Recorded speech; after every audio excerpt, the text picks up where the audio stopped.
হইতো এই বৃদ্ধা মাকে বৃদ্ধাশ্রমে রাখতে পারতো না। কথা ঠিক না ব্যাটিক জোরে কম? যেই মার কলি যায় লাথি দিয়া দুনিয়া চিন্নি রে যুবক, এ বুড়া বাবা পর্দারের মা, খবরদার খবরদার, যেই মায়ের পেটে লাথি দিয়া দুনিয়ায় আসলি ওই মাকে কোনোদিন আলেম ওলামারা বৃদ্ধাশ্রমে দেয় না, কোন মুফতি সাহেব তার মাকে বৃদ্ধাশ্রমে পাঠায় না, কোন মুহাদ্দিস সাহেবের মা বৃদ্ধাশ্রমে যায় না। অথচ বড় বড় শিক্ষিতদের মা বৃদ্ধাশ্রমে যায়। ওরা শিক্ষিত হয়েছে কিন্তু কোরআনের শিক্ষায় নয়, আখিরাতের শিক্ষায় নয়, এই জন্য ওরা মানুষ হতে পারে নাই। কথা ঠিক না ব্যাটিক জোরে গান? ওরে মা কথাটি সত্যবতী, কিন্তু যেন ভাই মায়ের মতো আপন জনারে ভুবনে নাই। রোগ বিছানায় শুয়ে মাগো যন্ত্রণাতে মরি, সান্ত্বনা পাই তোমার কথায় মাগো আর কিছুতে নাহি। এ আমার বাবা কবরে যেতে হবে, বাঁচা যাবে না, বাঁচা যাবে না। তোমরা দেখেছো বিশ্বজয়ী হাফেজ এই যে সাইফুর রহমান তাকি গোটা পৃথিবীর ভিতরে কয়েকটা দেশের কোরআন প্রতিযোগিতা হাফেজে কোরআন বিশ্ব চ্যাম্পিয়ন হয়েছে তাকি। এই যে আজকে তাকির দাফন কাফন শেষ হলো, পৃথিবীটা ছাড়া কোরআনের পাখি কবরে জমা গেল। তাকির মায়ের কান্নাকে দেখে যে আমার ছেলে আন্তর্জাতিক মানের একজন হাফেজ, পৃথিবীর ভিতরে কোরআনের সুনাম অর্জন করলো। এই সন্তানটাকে আজকে যেই মা কবরে রাখছে, যেই বাবা কবরে রাখছে, ওই মা বাবার কবরে, ওই মা বাবার দিলের কি হালাত।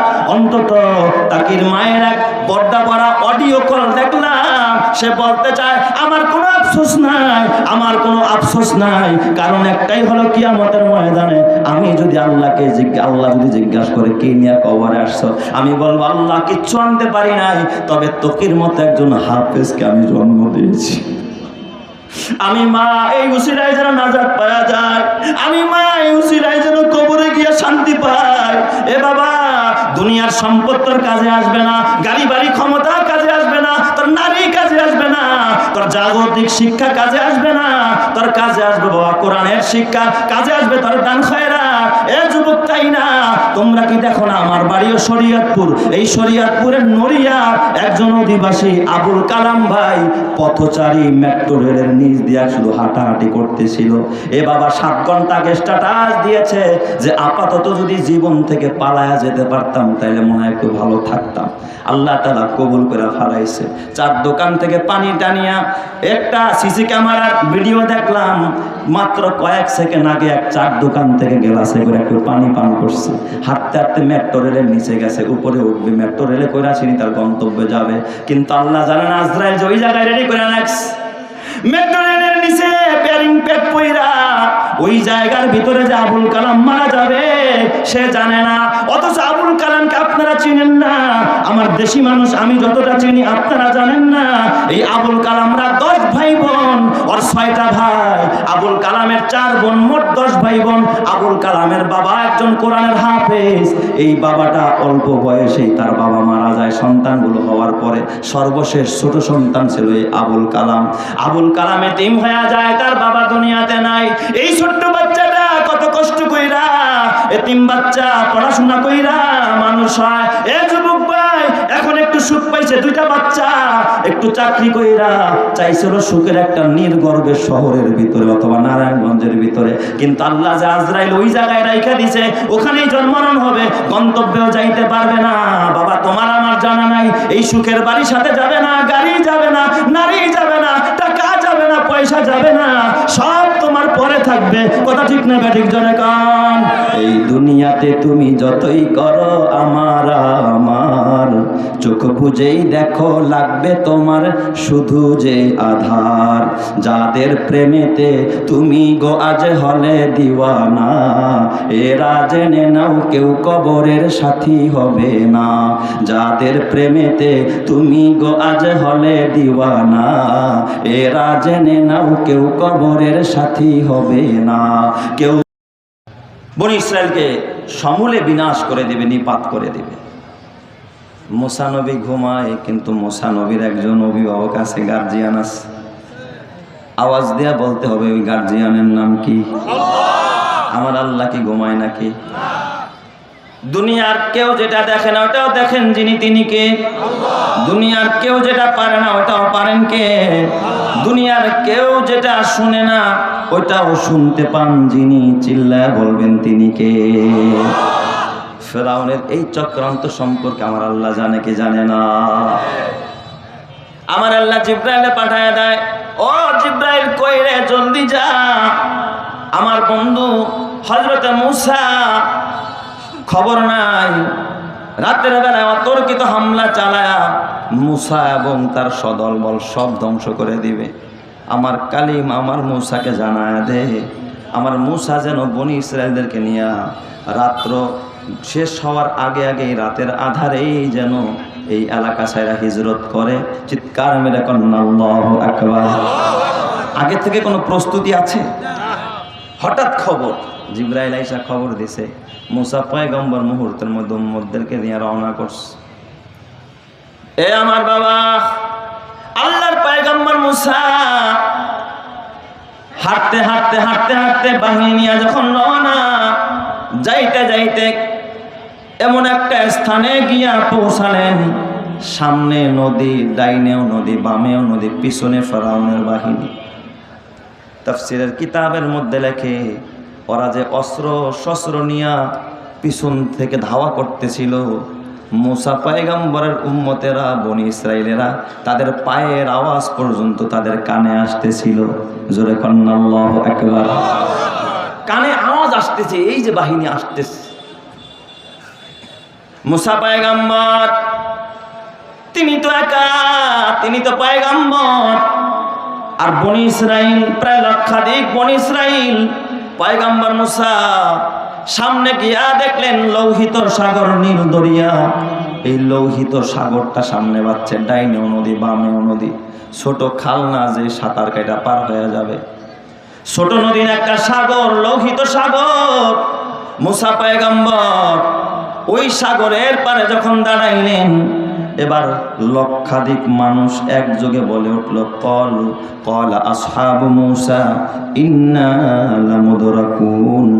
মূসা নবীর উম্মতরা ডাক দেয়, কয় পয়গম্বর ওই যে আওয়াজ পাওয়া যায় ওরা লাঠি সোটা নিয়ে আসতেছে, অস্ত্র নিয়ে আসতেছে, ইন্না লামুদরাকুন, এখন আমরা ধরা খেয়ে যাব।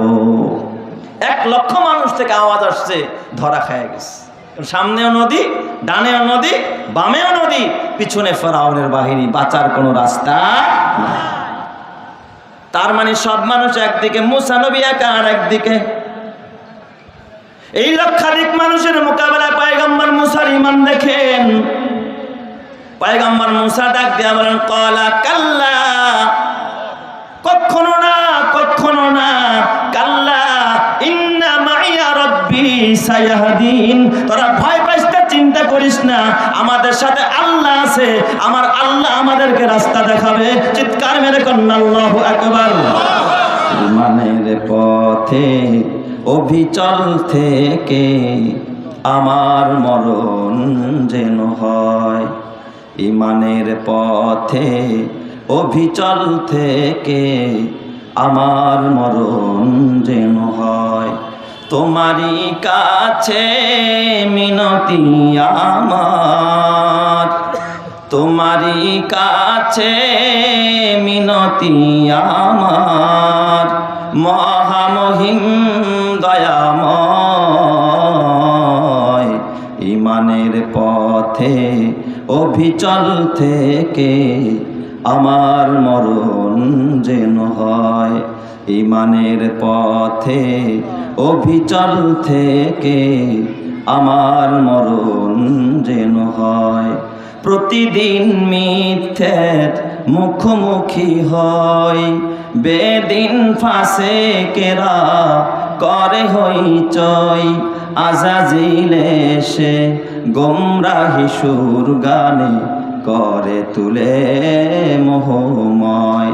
ঈমানের পথে অবিচল থেকে আমার মরণ যেন হয়, তোমারই কাছে মিনতি আমার, মহামহিম দয়াময়। ঈমানের পথে অবিচল থেকে আমার মরণ যেন হয়। চিৎকার মেরে কন্যা আমিন। আরো জোরে বলেন আমিন। লক্ষাধিক মানুষ যেখানে একদিকে, এ আমার বাবা, এই যে মাদ্রাসার সভাপতি সাহেব যিনি আমার সাথে এই মাহফিলের জন্য যোগাযোগ করেছে, সাবেক চেয়ারম্যান সাহেব আসেনি মঞ্চে? নাই না?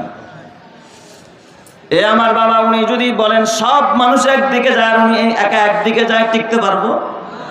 টিকতে পারবে না। মুসা নবী দেখলেন সব একদিকে, উনি একা একদিকে। দেখেন ইমানের পাওয়ারটা কেমন। আমরা হলে জিজ্ঞাসা করতাম, ভাই কি করতে পারি, তাহলে কি করা যায়, এখন কি করা যায়, তাই নাকি? মুসা নবী কারো কোনো কথা শোনে নাই, তার ইমানটা দেখেন। তিনি বলছেন কাল্লা, কখনো নয়, ইন্না মাইয়া রব্বি সায়াহদিন, আমার সাথে আমার রব আছে, আর নিশ্চয় আমার রব আমারে পথ দেখাবে। যেরকম সুবহানাল্লাহ, পথ দেখানেওয়ালা কে? আল্লাহ। এই ইমান থাকতে হবে। বান্দার ধারণা যখন আল্লাহর প্রতি প্রবল হয়, আল্লাহ তাআলার রহমত আর নুসরত ওই বান্দার জন্য অবধারিত হয়। কথা ঠিক না বা ঠিক জোরে? আর পাবো কি পাবো না, হবে কি হবে না, এই সন্দেহ করলে আল্লাহর রহমত পাওয়া। লম্বা ইতিহাস। মুসা নবী পার হয়ে ওপার চলে গেলেন।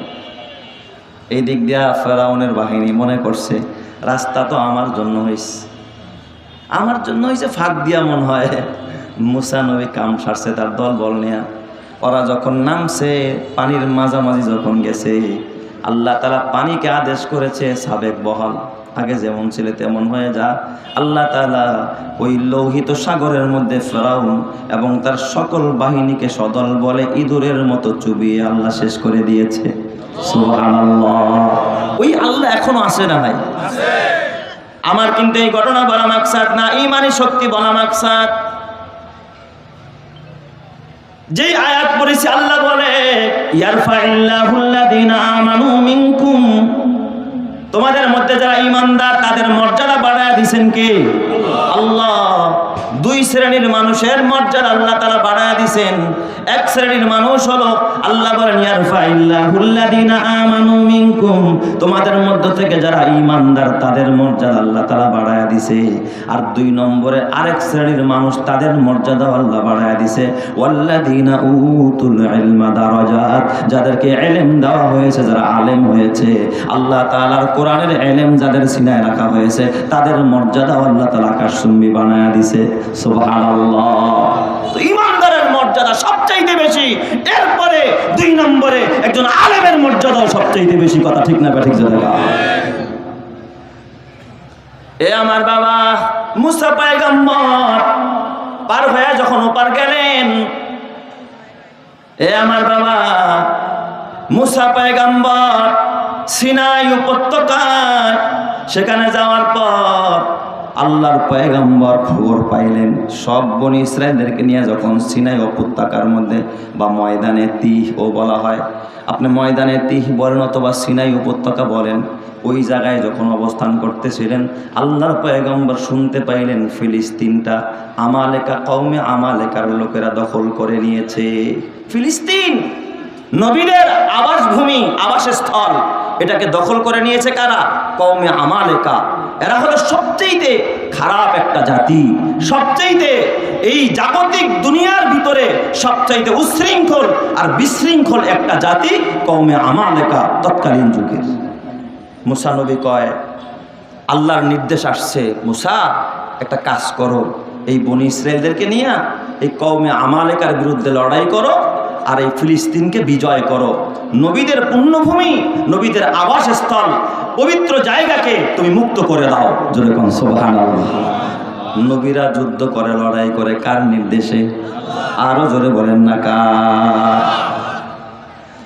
পয়গম্বর মুসা আলাইহিস সালাম তার কওমকে ডাক দিয়ে বলে, কওমের লোকেরা, ওরা কিন্তু দেখছে কেমনে আল্লাহ তাআলা পার করাইছে, তারপর ওদের ঈমান বাড়ে নাই।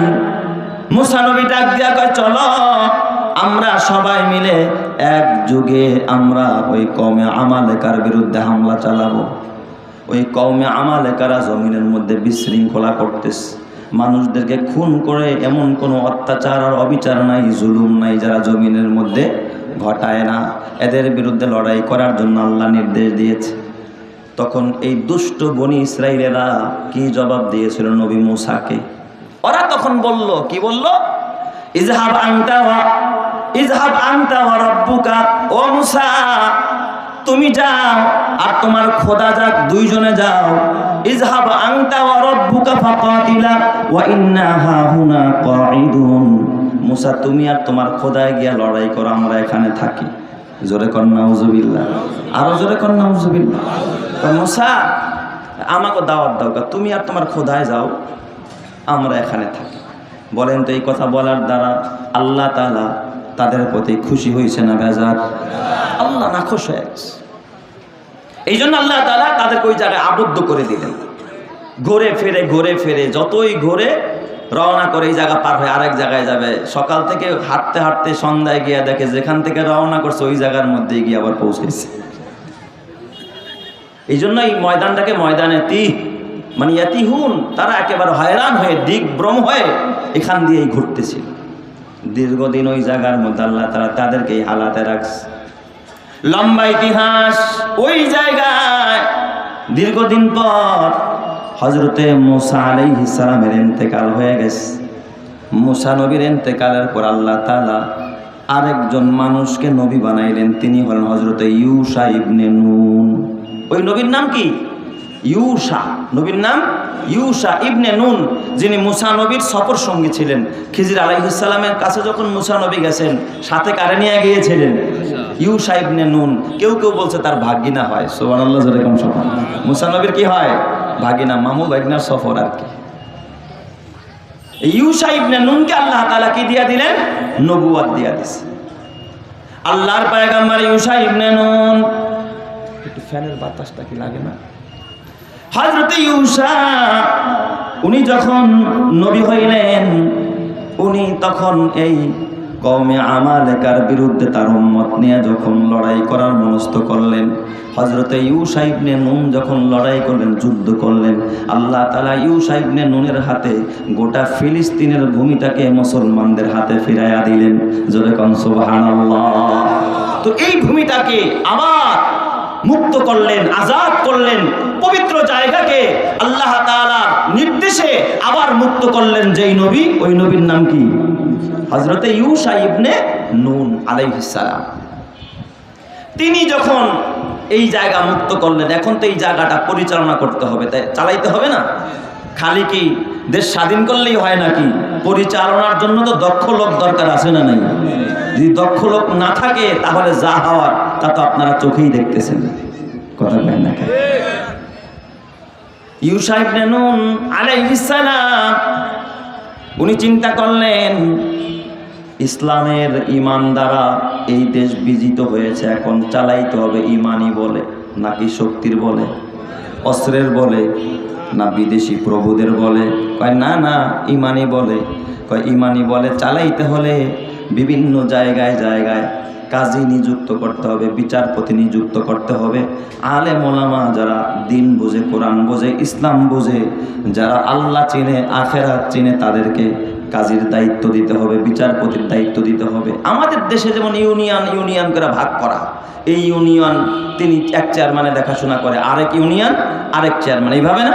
কিন্তু আমাদের যেমন সব ডিফেন্সগুলো আলাদা আলাদা, ওসির পদ আলাদা, ডিসির পদ আলাদা, হ্যাঁ, একটিউনোর কাজ আলাদা, হ্যাঁ, ডিআইজির কাজ আলাদা, সব ভাগ করে দেওয়া আছে।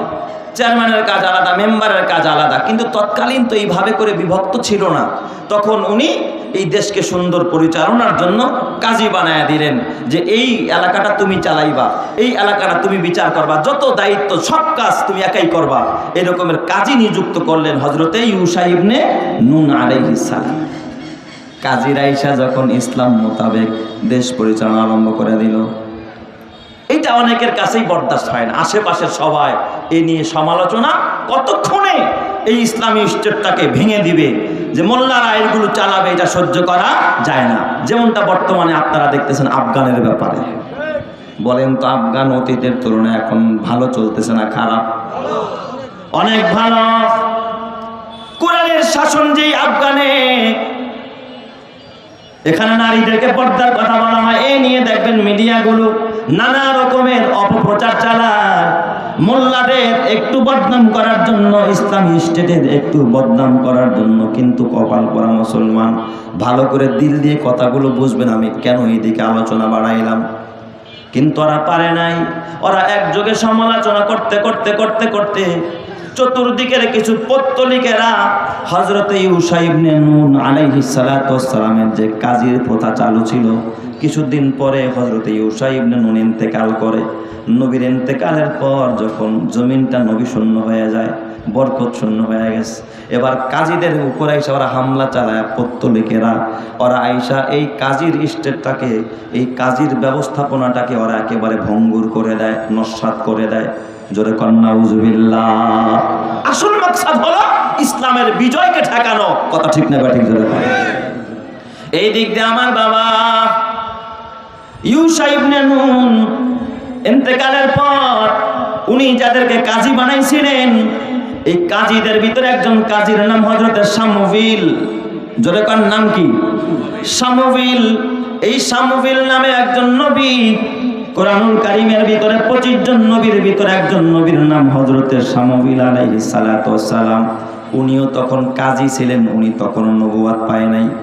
কিন্তু হযরতে ইউসা ইবনে নুনের ইন্তেকালের কিছুদিন পর আমার রব্বুল আলামিন হযরতে শামুইল আলাইহিস সালাতু ওয়াস সালামকে নবুয়ত দান করেছে, তাকে নবী বানায়া দিয়েছে। সুবহানাল্লাহ। তাহলে মুসা নবীর পরে নবী হইছে ইউসা ইবনে নুন।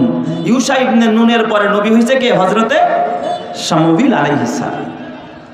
শামুইল আলাইহিস সালাম নবী হওয়ার পর এবার বনি ইসরাইলেরা ওরা ডাক দিয়া গো পয়গম্বর শামুইল, এই পত্তলিকেরা, উসদুন জাতিরা, ওরা তো আমাদের কাজীর স্টেট একেবারে ভঙ্গুর করে দিয়েছে। আপনি একটা কাজ করেন, এই পত্তলিকদের বিরুদ্ধে আমাদের আবার যুদ্ধ করতে হবে, লড়াই করতে হবে। ইউসা ইবনে নুনের ইন্তেকালের পরে শামুইল আলাইহিস সালাম নবী হওয়ার পরে শামুইল নবী ডাক দিয়া বললেন, কথা সত্য, ঠিক আমাদের যুদ্ধ করা দরকার। তোমরা দোয়া করতে থাকো, প্রস্তুত হতে থাকো। তোমাদের দোয়া আর প্রস্তুতি যখন একেবারে চূড়ান্ত পর্যায়ে পৌঁছে যাবে, তখন আকাশ থেকে মদদ আর নুসরাত পাঠাবেন যিনি, তিনি কে? আল্লাহ তাআলা নুসরাত পাঠায়। কিন্তু আমার বাবা ওই পত্তলিকেরা যখন এই স্টেটকে একেবারে নস্যাৎ করে দেয়, এই বনি ইসরাইলের মধ্যে একটা তাবুত ছিল। তাবুত, তাবুত মানে একটা সিন্ধুক, তাবুত মানে হলো একটা বাক্স। এই বাক্সের ভিতরে আল্লাহ তাআলা কিছু বরকত দিয়া, কিছু মুজিজা দিয়ে আল্লাহ তাআলা ভরে দিয়েছিলেন। এর ভিতরে ছিল হযরত ইউসুফ আলাইহিস সালামের ওই জামাটা, যেই জামাটা পরায় ইউসুফ নবীরে ওরা কোথায় ফালাইছিল, আর আগুনে ফালানোর পরে আল্লাহ তাকে যেই জান্নাতি জামাটা পরাইছিল, যেই জামাটা পাইছে তার পূর্বপুরুষ হযরত ইব্রাহিম খলিলুল্লাহকে আগুনে ফালানোর সময় যেই জামাটা আল্লাহ তাআলা নমরুদের আগুনে ইব্রাহিমরে পরায়া দিছে, ওই জামাটা ওই তাবুতের মধ্যে ছিল। চিৎকার মেরে কান্না আল্লাহু আকবার। শুধু তাই না, তাওরাতের একটা খণ্ড, একটা তত্ত্ব ওই তাবুতের মধ্যে ছিল। হযরত হারুন আলাইহিস সালামের মাথার পাগড়ি, হযরত মুসা পয়গম্বরের এক সেট পোশাক, কেউ বলে মুসা নবীর এক জোড়া জুতাও ওই তাবুতের মধ্যে ছিল। একটা পবিত্র তাবুত। ওই তাবুতটার কিছু গুণ ক্ষমতা ছিল, যেটা কোরআনের মধ্যে ওই তাবুতের কথা আসছে। এই তাবুতকে সামনে নিয়ে, বাক্সকে সামনে নিয়ে যখন তারা যুদ্ধে যাইতো, যেই যুদ্ধের মধ্যে সম্মুখ পানে এই তাবুত থাকতো, সবাই এক বাক্যে ধরে নিত, এই যুদ্ধে আমরা বিজয়ী হব, কখনো পরাজয় বরণ করব না। কারণ আমাদের যুদ্ধের মধ্যে অগ্রভাগে একটা তাবুত আছে, যেটা আল্লাহর দেওয়া রহমত। চিৎকার মেরে কান্না আল্লাহু আকবার। এই তাবুতটাও ওই পত্তলিকেরা চুরি করে নিয়ে যায়। তার মানে এবার তো বনি ইসরাইলের অবস্থা বড় খারাপ। বনি ইসরাইলের ডাক দিয়া বলে, ও আল্লাহর পয়গম্বর হযরত শামুইল, আপনি একটা কাজ করেন, যুদ্ধ করতে হলে একজন বাদশা দরকার। আপনি তো পয়গম্বর, আল্লাহ তাআলার কাছে দোয়া করেন, আল্লাহ তাআলা যেন একজন বাদশা পাঠায়, শাসক পাঠায়, যার পতাকা তলে আমরা একত্রিত হয়ে, আমরা ঈমানি বলে যুদ্ধ করে, আমরা এই পত্তলিকদেরকে পরাজিত করে, আমরা ফিলিস্তিনকে বিজিত করে, আবার যেন আমাদের তাবুতটাকে আমরা ফেরত আনতে পারি। জোরে কন্না আল্লাহু আকবার। আপনি এমন একজন শাসক, একজন বিচারক, একজন আমির, একজন বাদশা আল্লাহর কাছে চান। আপনারা বলেন তো, শাসক নিযুক্ত করেন, বাদশা নিযুক্ত করেন যিনি, তিনি কে? আরো জোরে বলতে হবে, তিনি কে? পয়গম্বর শামুয়েল আলাইহিস সালাম, তিনি জানেন মুসা নবীর জমানার ইতিহাস, তিনি জানেন ইউশা ইবনে নুনের জমানার ইতিহাস, তিনি জানেন যখন কাজীদের একটা স্টেট ছিল ওই সময়ের ইতিহাস, তিনি জানে এই জাতি গাদ্দারি করে, পয়গম্বরদের কথা তারা শুনতে চায় না। তখন নবী বললেন, শোনো, আমি যদি আল্লাহরে বলি আর আল্লাহ যদি কোনো বাদশা পাঠায়, এটা অসম্ভব কিচ্ছু নয় যে তোমরা যুদ্ধ করবা না।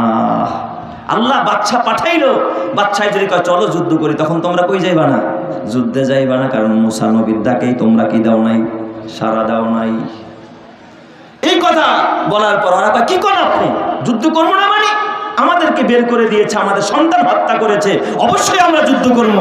আপনি খালি একটু একজন বাদশা নিযুক্ত করে দেন, আল্লাহকে বলেন নিযুক্ত করতে, তার নেতৃত্বে আমরা একত্রিত হয়ে, একতাবদ্ধ হয়ে আমরা যুদ্ধ করব। জোরে কান্না আল্লাহু আকবার।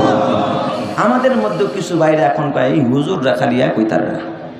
ইসলামপন্থীরা যদি সব মুসলিম দেশগুলো যদি এক হইতো, তাইলে আমরা তাদের সাথে একত্রিত হয়ে জালেমের বিরুদ্ধে লড়াই করতাম, ইসরায়েলের বিরুদ্ধে লড়াই করতাম। এমন আফসোস আমাদের অনেকের আছে না? নাই। কিন্তু আমি যদি বলি, বাংলাদেশের মধ্যে একজন আলেমের কথা যদি বলি, হ্যাঁ ঠিক আছে, আমাদেরকে আল্লাহ তাআলা ধরে নিলাম যে অমুককে আল্লাহ তাআলা নেতা নিযুক্ত করছে, তুমি তার মাননি, কয় ও মামুনুল হক, দূর, ঠিক না ভাই? ঠিক। যদি কয় সরমানার ফিসা, কয় দূর, এই তো আন্দোলন নিয়ে ফুরে রয়েছে, দূরপাত। খেলাফত কয় না, এই তো মজলিসের বিরোধী। কয় তাহলে জমিয়ত, কয় না, আর এইটাও তো মানা যায় না, ঠিক না ভাই? ঠিক। ঠেলা ঠেলে আছে না নাই? আরো জোরে কনা নাই? মুলামা উম্মতের মধ্যে ঠেলা ঠেলে আছে না নাই? হযরত মুসা পয়গম্বরের ইন্তেকালের পর, হযরত ইউশা নবীর পর, শামুয়েল আলাইহিস সালাম আল্লাহর কাছে বলেন, আল্লাহ, আমার এই কওমেরা জালেমের বিরুদ্ধে লড়াই করতে চায়, তুমি একজন বাদশা পাঠাও। আল্লাহর কাছে যখন দোয়া করলেন, আল্লাহ তাআলা জানায় দিলেন, ও হযরতে শামুয়েল, তুমি জেনে রাখো, আমি আল্লাহ এই উম্মতের জন্য হযরতে তালুতকে আমি আল্লাহ বাদশা নিযুক্ত করলাম। চিৎকার মেরে কন্না আল্লাহু আকবার। তালুতকে বাদশা বানায় দিয়েছেন কে? আল্লাহ। এই কথাটাই সূরা বাকারার শেষের দিকে আল্লাহ বলেন, وقال لهم نبيهم إن الله قد بعث لكم طالوت ملكا। ও কওমের লোকেরা, আমার আল্লাহ তালুতকে তোমাদের জন্য বাদশা বানায় দিয়েছে, তোমরা তার নেতৃত্বে লড়াই করবা। খেয়াল করেন, তালুতকে নেতা বানাইছে। তখন কওমের লোকেরা কি কয় জানেননি? ক্বালু আন্না ইয়াকুনু লাহুল মুলকু আলাইনা ওয়া নাহনু আহাক্কু মিনহু। আরে তার থেকে তো আমরাই বেশি যোগ্য। এই লোকটারে আমাকে বাদশা বানাইলো, ফকিন্নির বলা। সৈয়দ বংশেরও না, শেখ বংশেরও না, চৌধুরী বংশেরও না, এই গরিব বংশের একটা মানুষরা আমাকে নেতা বানাইছে, এটা আমরা ওয়ালাম ইউতা সাআতাম মিনাল মাল। এত মাল নাই, এত টাকা পয়সা নাই, ফকির গরিব মানুষ, এই বেটা আবার কেমনে নেতৃত্ব দিব? তার মানে ওই সময়ের বনি ইসরায়েলরা মনে করছে নেতৃত্ব আসে কিসের দ্বারা? মাল দ্বারা। মাল নাই, এই জন্য বেটা নেতৃত্ব দিতে পারবে না। ঠিক বনি ইসরায়েলরা যেই কারণে ধ্বংস হয়েছে মালের পিছনে পইরা, এই যুগেও দেখবেন আসল মানুষের মূল্য নাই, সৎ মানুষের মূল্য নাই। অসৎ মানুষ যারা অসৎ পথে টাকা কামায়, দেখবেন তাদের মূল্য আর নেতৃত্বের কোনো অভাব নাই। কথা ঠিক কিনা? যুবক ভাই, হাতে পায়ে ধরা বলা যায়, হযরতে শামুয়েল আলাইহিস সালাম তিনি ডাক দিয়ে বলেন, ইন্নাল্লাহা আস্তাফাহু আলাইকুম। আরে এই ব্যক্তির তো আমি বাদশা বানাই নাই, আল্লাহ নির্বাচন করেছে। ওয়াজাদাহু বাস্তাতান ফিল ইলমি ওয়াল জিসমি। শুনে রাখো, এই ব্যক্তির মাল নাই, সম্পদ নাই, ঘর নাই, বাড়ি নাই, প্রভাব প্রতিপত্তি নাই, কিন্তু আল্লাহ তাআলা তার ইলম বাড়ায় দিয়েছে। ওয়াজাদাহু বাস্তাতান ফিল ইলমি। দেখেন ইলম দ্বারা যে মর্যাদা বাড়ে, এর উদাহরণ দেওয়ার জন্য এই ঘটনা বললাম। ওয়াজাদাহু বাস্তাতান ফিল ইলমি। আল্লাহ তার ইলম বাড়ায় দিয়েছে, আল্লাহ তাআলা তার ইলম বাড়ায় দিয়েছে। মাল নাই তাতে কি আসে যায়? তার ইলম আছে, ওয়াজাদাহু বাসতাতান ফিল ইলমি ওয়াল জিসমি, এবং তার দেহটাও ভালো আছে, দৈহিক ক্ষমতাটাও ভালো আছে, মুজাহিদ হিসেবে যুদ্ধ করতে পারবো। তাহলে একটা মানুষকে বাবা শুধু সম্পদের ভিত্তিতে আপনি নেতা মানতে পারেন না, ক্ষমতার ভিত্তিতে নেতা মানতে পারেন না। নেতা মানতে হলে ইলমের ভিত্তিতে নেতা মানতে হয়। আর নেতা মানতে হলে যে আল্লাহর রাস্তায় সঠিক পথে জিহাদ করতে পারে তাকেই শুধুমাত্র নেতা মানতে হয়। কথা ঠিক কি না?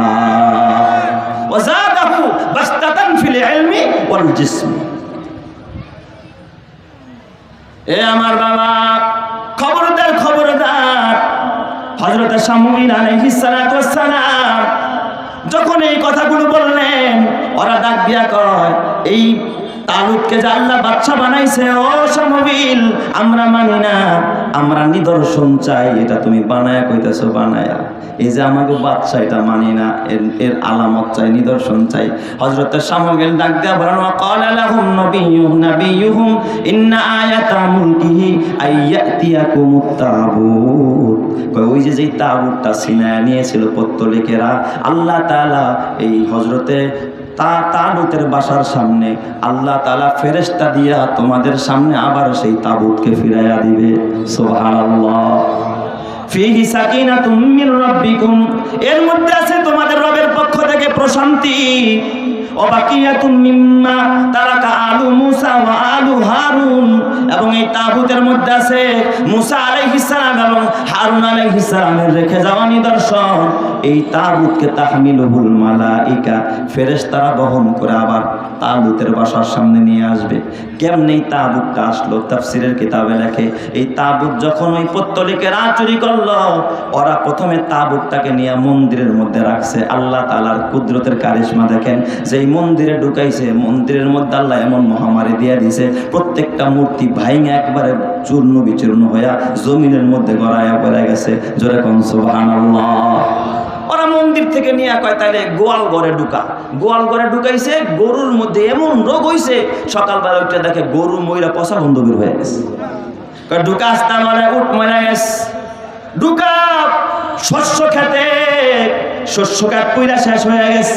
নিছিল বরকতের জন্য আল্লাহ তাআলা গজব বানায়া দিছে। সুবহানাল্লাহ। যখন সবাই বলেন তো সব কিছু করেনওয়ালাকে।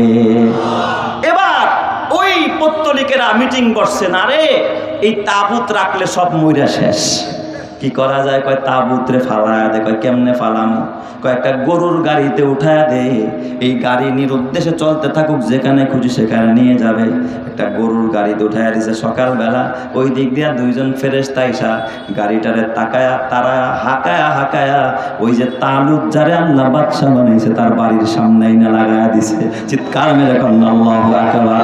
ওরা সকালবেলা উঠা দেখে, আরে আমাগো শামুইল নবী যারে কইছে বাদশা বানাইছে, আর বাড়ির সামনে আমাকে কি আইসা গেছে? তাবুত আইসা গেছে, তাবুত বাক্স আইসা গেছে। এবার নারে সত্যি তাহলে শামুইল একজন আল্লাহর মনোনীত একজন বাদশা, এর মানতে হবে। তাহলে এবার আমরা জালুতের বিরুদ্ধে লড়াই করব। যখন তাবুত দেখছে গো শক্তি বেড়ে গেছে, একজন আর দুইজন নয়, তাফসীরের কিতাবের মধ্যে লেখে ৮০,০০০ বনি ইসরাইল রেডি হয়ে গেছে যুদ্ধ করার জন্য। জোরে কোন আল্লাহু আকবার। কত হাজার? ৮০,০০০। এর মধ্যে সবাই কিন্তু পাক্কা মুমিন না। ওই তাবুতের শক্তিতে অনেকের শক্তি বেড়ে গেছে, তাবুত এসে গেছে। এখন আমরা গণজোয়ার ৮০,০০০ রেডি হয়ে গেছে। হযরত শামুইল আলাইহিস সালাতু ওয়াস সালাম এবং তালুত যে মুসলমানের বাদশা ডাক দিয়া বলে, আমার কওমের লোকেরা খবরদার খবরদার, এই যুদ্ধে যাওয়ার সময় আমার আল্লাহ কিন্তু তোমাদেরকে একটু পরীক্ষা নিবে। পথিমধ্যে কিন্তু একটা নদী আছে, ইন্নাল্লাহা মুবতালিকুম বিনাহার, আল্লাহ তাআলা একটা নদী দিয়ে তোমাদেরকে পরীক্ষা নিবে, তোমরা পিপাসার্ত। খবরদার, ফামান শারিবা মিনহু, কয় যেই ব্যক্তি ওখান থেকে পানি পান করবে, ফালাইসা মিন্না, সে আমাদের দলভুক্ত থাকবে না, যুদ্ধে যাইতে পারবে না। ওমান লাম ইয়াতামহু ফাইন্নাহু মিন্নি, আর যারা এখান থেকে পানি পান না করবে তারা যুদ্ধে যাবে। ইল্লা মালিক তারাফা গুরফাতাম বিয়াদি, তবে যদি কেউ হাত দিয়ে এক চুল্লু খায় তাতে কোনো সমস্যা নাই। ওইখানে যায় স্বচ্ছ পানি দেখা ৮০,০০০-এর মধ্যে ম্যাক্সিমাম মানুষই পানি খায়া একেবারে আদা মরা, এখন মরতে হয় না। মাত্র ৩১৩ জন, ৩১৩ জনেরা কি খায় নাই? পানি খায় নাই। মুসলমান ৩১৩-এর মধ্যে কত বরকত, আমার আলোচনা শেষের দিকে খেয়াল করেন। 313 জনে পানি খায় নাই, বাকি সবাই কি খাইছে? একেবারে পেট ভরে পানি খাইছে। এখন তাদা মরা ওরা কয় ক্বালু লা তাকাতা লানাল ইয়াউমা লিজালুত, জালুতের বিরুদ্ধে লড়াই করার ক্ষমতা আমাগো নাই, মরে গেছি। পানি খায় একেবারে সব হারায় গেছে। কিন্তু যারা পানি পান করে নাই, নবীর কথা শুনছে অথবা এক চুল্লু পান করছে, ওরা কয় কাম মিন ফিআতিন কলিলাতিন গলাবাত ফিআতান কাসীরাতান বিইজনিল্লাহ। বহু অল্প মুষ্টিময় মানুষ আল্লাহর নির্দেশে তারা বহু বড় বড় দলের বিরুদ্ধে বিজয়ের মালা পড়ছে। চিৎকার মেরে করেন আল্লাহু আকবার।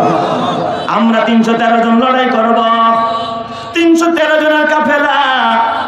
যখন এবার জালুতের বিরুদ্ধে লড়াই হয়ে গেল, একদিকে লিডারের নাম হলো তালুত, আরেকদিকে কাফেরদের লিডারের নাম জালুত। একজনের নাম তালুত, আরেকজনের নাম জালুত। দুই দলের নেতা দুইজন। আগের যুদ্ধ কিন্তু আপনাদের এই গ্রাম্যগঞ্জের মতো এরকম যে যারা পারে তেমনি মারে, এইরকম না। এই দলের একজন যাইতো, ওই দলের একজন যাইতো, মল্ল যুদ্ধ হইতো। এ মরে গেলে একটা মরে গেলে এরা পরাজয়, পরে আরো দুইজন পাঠাইতো। সর্বপ্রথম যখন যুদ্ধ আরম্ভ হয়ে গেল, যুদ্ধের শুরুতে যখন যুদ্ধ মুসলমান একদিকে অপরদিকে জালুত বাহিনী, জালুত কয় আমি যাবো সবার আগে, দেখি কে আসে আমার সাথে লড়াই করতে। আর এই জালুত ছিল একেবারে শৌর্যবীর্যে একজন সুসজ্জিত যোদ্ধা। এর সবাই ভয় পায়, বড় পাহলোয়ান, যেমন লম্বা তেমন তার শক্তি। আর গোটা দেহটা ছিল লৌহ বর্মে আবৃত, শুধু চোখ দুইটা আর এই সামান্য চেহারার কিছু একটা অংশ খোলা, আর পুরা শরীরটাই লোহা দিয়া ঢাকা। তার সাথে লড়াই করার মতো সাহস কারো নাই। জালুত দাঁড়ায় গেছে, কে আসাই তালুত, তালুত রে বারবার ডাকে আয় আয়। তালুত তো লিডার, মুসলমানের লিডার। তালুত কয়ে আমার দলের লোকেরা কে পারবা এই জালুতের বিরুদ্ধে লড়াই করতে? খেয়াল করেন খুব ভালো করে, বোঝেন মুসলমান ইমানের কত দাম, এলেমের কত দাম। আল্লাহ কারে এলেম দিছে, এলেম আলেমের কত দাম। কেউ দাঁড়ায় না, কেউ দাঁড়ায় না। দীর্ঘ সময় পার হয়ে যায়। ওই সময় এই মুসলমানদের সৈন্যদের ভিতরে 313 জনের ভিতরে 6 জন সন্তান ছিল হযরতে দাউদ আলাইহিস সালামের বাবার। দাউদ আলাইহিস সালামরা 6 ভাই, তারা এই 6 ভাই সবাই এই যুদ্ধে ছিল। সুবহানাল্লাহ। আর দাউদ নবীর 6 ভাইদের মধ্যে হযরতে দাউদ পয়গম্বর ছিল সবচাইতে ছোট, কিশোর, মাত্র একটু একটু মোচ উঠছে, এখনো পুরাপুরি বড় হয় নাই। এই দাউদ, তার বাবা ছিল একজন বয়োবৃদ্ধ।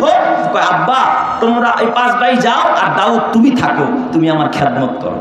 ওরা 5 ভাই গেছে যুদ্ধের ময়দানে। কেউ প্রস্তুত হয় না জালুতের বিরুদ্ধে লড়াই করার জন্য। হযরত শামউইল আলাইহিস সালাম খুঁজতেছে এই যুদ্ধের মধ্যে কারে পাঠানো যায়, জালেম জালুতের বিরুদ্ধে লড়াই করবে, খুঁজা কাউরে পায় না।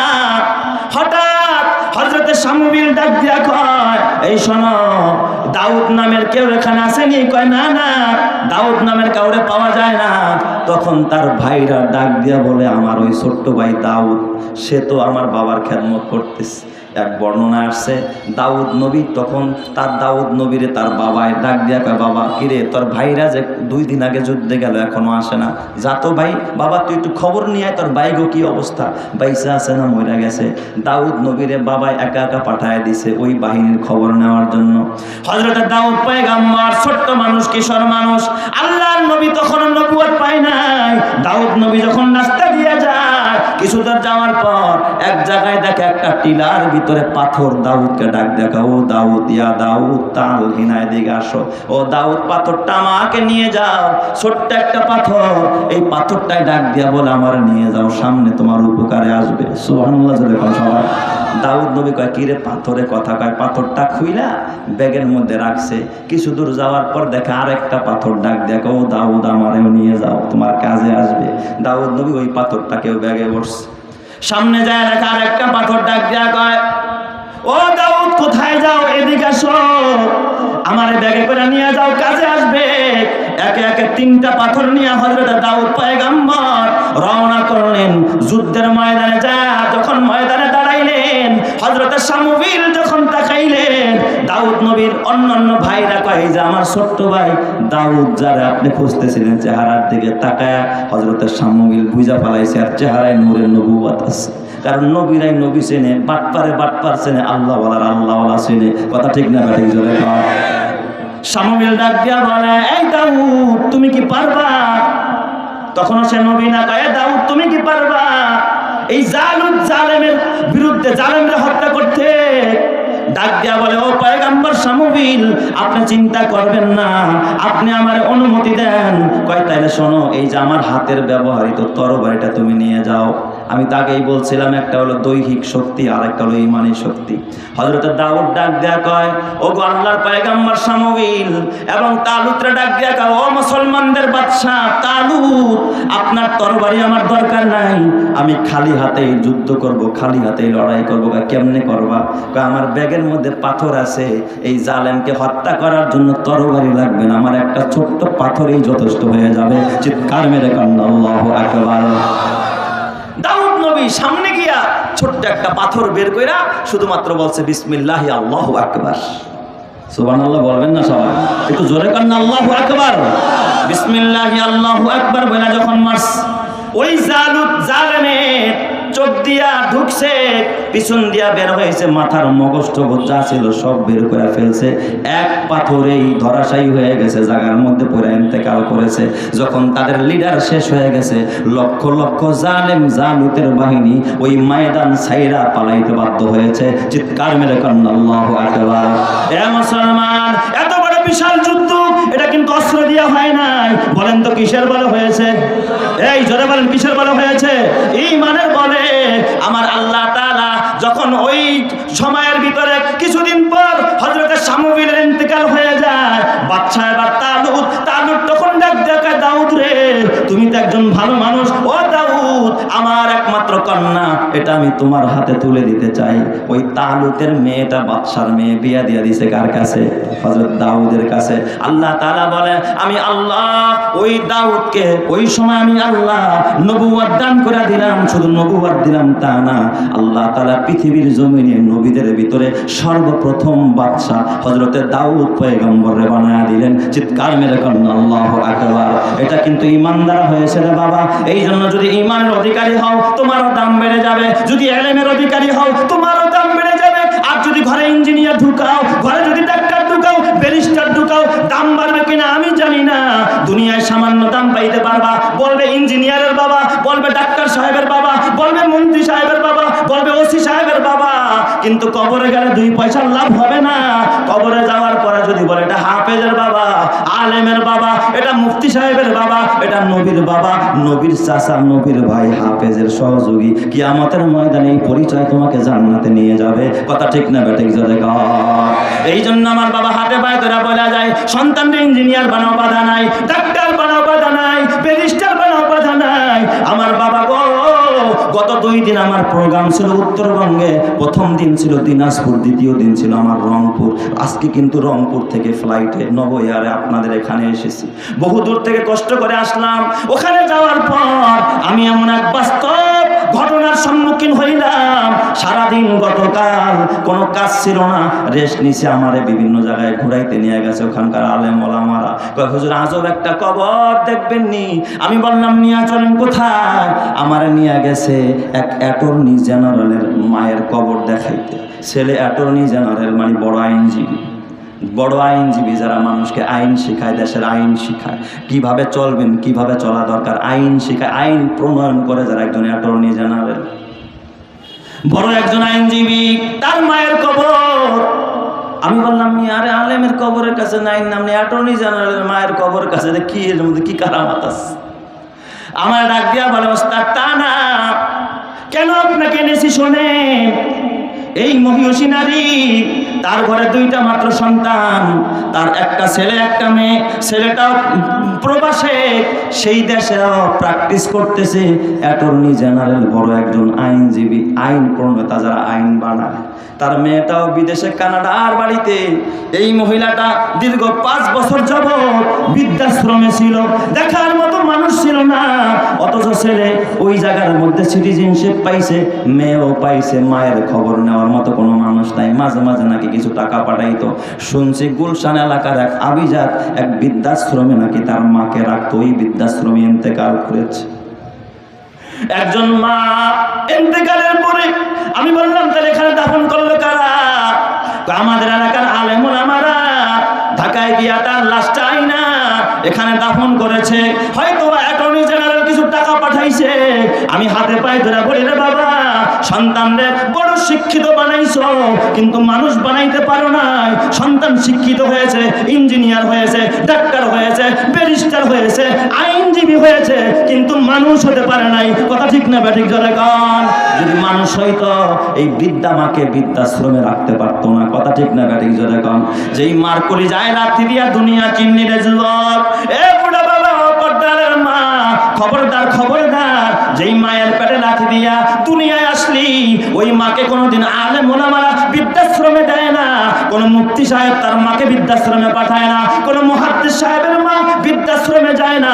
অথচ বড় বড় শিক্ষিতদের মা বৃদ্ধাশ্রমে যায়। ওরা শিক্ষিত হয়েছে, কিন্তু কোরআনের শিক্ষায় নয়, আখিরাতের শিক্ষায় নয়, এই জন্য ওরা মানুষ হতে পারে নাই। কথা ঠিক না ব্যাঠিক জোরে গান? ওরে মা কথাটি সত্যবতী, কিন্তু যেন ভাই মায়ের মতো আপন জনারে ভুবনে নাই। রোগ বিছানায় শুয়ে মাগো, যন্ত্রণাতে মরি, সান্ত্বনা পাই তোমার কথায় মাগো, আর কিছুতে নাহি। এ আমার বাবা, কবরে যেতে হবে, বাঁচা যাবে না, বাঁচা যাবে না। তোমরা দেখেছো বিশ্বজয়ী হাফেজ এই যে সাইফুর রহমান তাকি, গোটা পৃথিবীর ভিতরে কয়েকটা দেশের কোরআন প্রতিযোগিতা হাফেজে কোরআন বিশ্ব চ্যাম্পিয়ন হয়েছে তাকি। এই যে আজকে তাকির দাফন কাফন শেষ হলো, পৃথিবীটা ছাড়া কোরআনের পাখি কবরে জমা গেল। তাকির মায়ের কান্নাকে দেখে যে আমার ছেলে আন্তর্জাতিক মানের একজন হাফেজ, পৃথিবীর ভিতরে কোরআনের সুনাম অর্জন করলো। এই সন্তানটাকে আজকে যেই মা কবরে রাখছে, যেই বাবা কবরে রাখছে, ওই মা বাবার কবরে, ওই মা বাবার দিলের কি হালাত। অন্তত তাকির মায়ের এক পর্দা পড়া অডিও কল দেখলাম, সে বলতে চায় আমার কোনো আফসোস নাই, আমার কোনো আফসোস নাই, কারণ একটাই হলো কিয়ামতের ময়দানে আমি যদি আল্লাহকে আল্লাহ যদি জিজ্ঞাসা করে কি নিয়ে কবরে আসছো, আমি বলবো আল্লাহ কিচ্ছু আনতে পারি নাই, তবে তকির মতো একজন হাফেজকে আমি জন্ম দিয়েছি।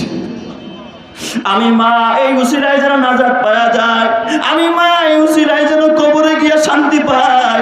এ বাবা, দুনিয়ার সম্পদ তোর কাজে আসবে না, গাড়ি বাড়ি ক্ষমতা কাজে আসবে না, তোর নারী কাজে আসবে না, তোর জাগতিক শিক্ষা কাজে আসবে না, তোর কাজে আসবে বাবা কোরআনের শিক্ষা, কাজে আসবে তোর দান খয়রাত। এ যুবক, তাই না? তোমরা কি দেখো না আমার বাড়িও শরীয়তপুর, এই শরীয়তপুরের নড়িয়া একজন অধিবাসী আবুল কালাম ভাই পথচারী মেট্রো রেলের নিচ দিয়া শুধু হাঁটাহাঁটি করতেছিল। এ বাবা 7 ঘন্টা স্ট্যাটাস দিয়েছে যে আপাতত যদি জীবন থেকে পালায়া যেতে পারতাম তাইলে মনে হয় একটু ভালো থাকতাম। আল্লাহ তাআলা কবুল করে ফেলাইছে। 4 দোকান থেকে পানি টানিয়া একটা সিসি ক্যামেরার ভিডিও দেখলাম, মাত্র কয়েক সেকেন্ড আগে 4 দোকান থেকে গ্লাসে করে একটু পানি পান করছে। হাঁটতে হাঁটতে মেট্রো রেলের নিচে গেছে, উপরে উঠবে, মেট্রো রেলে করে আসেনি, তার গন্তব্যে যাবে। কিন্তু আল্লাহ জানেন আজরাইল যে ওই জায়গায় রেডি করে রাখছে, মেট্রো রেলের নিচে বেরিং পেট পইরা ওই জায়গার ভিতরে যে আবুল কালাম মারা যাবে সে জানে না। অথচ আবুল কালামকে আপনারা চিনেন না, আমার দেশি মানুষ আমি যতটা চিনি আপনারা জানেন না। এই আবুল কালামরা 10 ভাই বোন, ওর 6টা ভাই। আবুল কালামের 4 বোন, মোট 10 ভাই বোন। আবুল কালামের বাবা একজন কোরআনের হাফেজ। এই বাবাটা অল্প বয়সেই তার বাবা মারা যায় সন্তানগুলো হওয়ার পরে। সর্বশেষ ছোট সন্তান ছিল এই আবুল কালাম। আবুল কালামে টিম হয়ে যায়, তার বাবা দুনিয়াতে নাই। এই ছোট্ট বাচ্চাটা কত কষ্ট কইরা, এতিম বাচ্চা পড়াশোনা কইরা মানুষ হয়। এ যুবক ভাই, এখন একটু সুখ পাইছে, 2টা বাচ্চা, একটু চাকরি কইরা চাইছিল সুখের একটা নির্গর্বের শহরের ভিতরে অথবা নারায়ণগঞ্জের ভিতরে, কিন্তু আল্লাহ যে আজরাইল ওই জায়গায় রাইখা দিছে, ওখানেই জন্মরণ হবে, গন্তব্যেও যাইতে পারবে না। বাবা, তোমার আমার জানা নাই এই সুখের বাড়ির সাথে যাবে না, গাড়ি যাবে না, নারী যাবে না, টাকা যাবে না, পয়সা যাবে না, সব তোমার পরে থাকবে। কথা ঠিক না ঠিক জনে কান? এই দুনিয়াতে তুমি যতই করো আমার আমার, চোখ বুঝেই দেখো লাগবে তোমার শুধু যে আধার। যাদের প্রেমেতে তুমি গো আজ হলে দিওয়ানা, এরা জেনে নাও কেউ কবরের সাথী হবে না। যাদের প্রেমেতে তুমি গো আজ হলে দিওয়ানা, এরা জেনে নাও কেউ কবরের সাথী হবে না। কেউ বুঝা তোমার নিবে না সেই হাসর ময়দানে, কি আমল তুমি করলে করলে নিয়ে যাবে সেইখানে। ফুল ফোটে যেমন ঝরে তেমন খোদার বাগানে, আয়ু কতক্ষণ কার এখানে কে বলো জানে। তাই থাকতে সময় নাও বুঝে ভাই জীবনের মানে, সব আছে লেখা দেখে না ওই আয়াতে কোরআনে, সব আছে লেখা দেখে না ওই আয়াতে কোরআনে। এই মহল কোঠা সোনা দানা সব পরে রবে, এই সব কবরে নিয়ে গেছে কে বলো কবে। এই মহল কোঠা সোনা দানা সব পরে রবে, এই সব কবরে নিয়ে গেছে কে বলো কবে। 2 গজ জমি কয়েক গজের ওই সাদা কাফন, শুধু এইটুকুতেই হবে তোমার জেনে নাও দাফন। যা পুঁজি তোমার এখনো তার বুঝলে না মানে, কি আমল তুমি করলে নিয়ে যাবে সেইখানে। ফুল ফোটে যেমন ঝরে তেমন খোদার বাগানে, আয়ু কতক্ষণ কার এখানে কে বলো জানে। আল্লাহ তুমি কবুল করো জোরে কানা আমিন। এই জন্য আমার বাবা হাতে পায়ে ধরে বলা যায়, এই আবুল কালামের মতো তোমার আমার জীবন কখন যেন থমকে দাঁড়ায়। আজরাইল যে কখন দাঁড়ায় রয়েছে তোমার জানা নাই। ছেলে বিদেশ পাঠাইবা নাও যাইতে পারে, আবার বাবা বাড়ি করবা নাও করতে পারো, কিন্তু কি নিয়ে কবরে রওনা করলা? পারলে একটু সদকায়ে জারিয়া দিয়া তারপরে কবরে যাও, আখিরাতের কাজ করে কবরে যাও। তোমার কবরকে জান্নাতের বাগান বানাবেন কে? এই আমার বাবা যেই মসজিদের দোতলায় বসলাম, মসজিদের সামনে শুনলাম ওয়াল মেরামত করা হবে, মসজিদের সংস্কার হবে, লক্ষ লক্ষ টাকা লাগবে, ইট লাগবে, রড লাগবে, সিমেন্ট লাগবে, বালু লাগবে। এই জন্য আমি বলি কবরে যাইবা ওই ইটা দিয়া কবর পাকা না কইরা, যদি কোনো আল্লাহর বান্দা পারো মসজিদের এই অংশ মেরামতের জন্য, ওয়াল করার জন্য, যেখানে দাঁড়ায় মানুষ নামাজ পড়বে, তুমি যদি পারো যে হুজুর ইনশাআল্লাহ আমি 5000 ইটা দিব, আমার কবর পাকা করব না, আমি 5000 ইটা দিয়া মসজিদটা পাকা করে দিব, ওয়ালটা মেরামত করে দিব, কসম আল্লাহ কিয়ামতের ময়দান আল্লাহ তাআলা এই দানের উসিলায় তোমার ডান হাত আমলনামা দিবে, আল্লাহ তাআলা জান্নাতের মেহমান বানাবে। জোরে কান আমিন। সর্ব